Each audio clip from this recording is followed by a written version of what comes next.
So Joe Thomas, only a Brown, very rare in the modern day free agency era.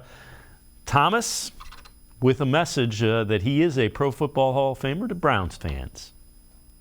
Hey, what's up, Browns fans? Joe Thomas here, and I just got inducted into the 2023 Hall of Fame class for the NFL, and I just wanted to say a big thank you.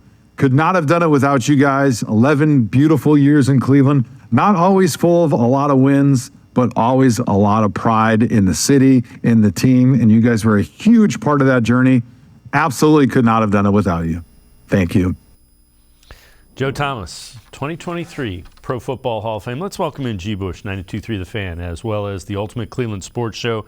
And G. Bush, that thank you to Cleveland is pretty much just the way Joe Thomas rolls. That is not an act. That is him.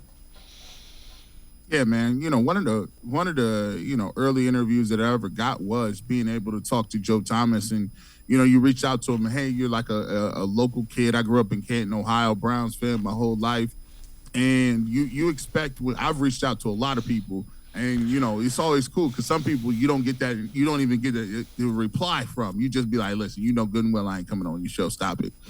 Joe Thomas, man, he's been on Locked on Browns. He's been on Ultimate Cleveland Sports Show. I've interviewed him on the barbershop. And the one cool thing about Joe Thomas is he never big times you, man. He talks to you. He's a solid, down-to-earth type guy. And to be a guy that's a first ballot Hall of Famer, I think people need to understand what kind of cachet that comes with. I looked it up, and I was thinking, coming from the great state of Ohio, growing up watching offensive line and defensive line play, I look at a guy like Orlando Pace, who was not a first ballot Hall of Famer.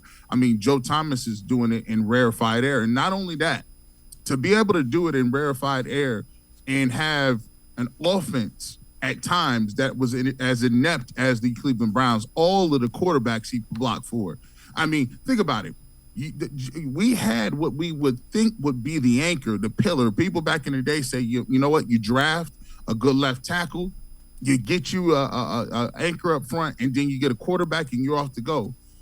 We did that. We got the anchor part right. And not only that, he did it at a high level for 11 years. And not only did he do it like that, he has the snap streak. Yep. When you come into work every single day, I don't even have a snap streak for radio.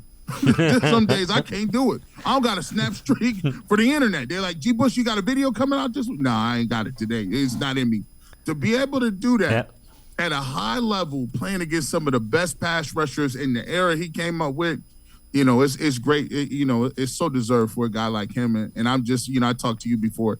It's just a doggone shame that we didn't give him an opportunity to get in the playoffs and to go deep in the playoffs, because that's what you want to do as a competitor. But Joe is one of the best people I've ever met in this industry.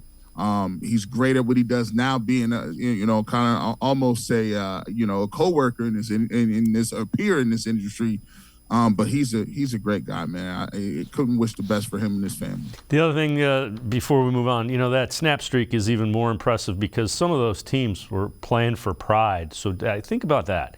This is a guy that went out banged up and continued to play for his teammates. So first ballot Hall of Famer, absolutely.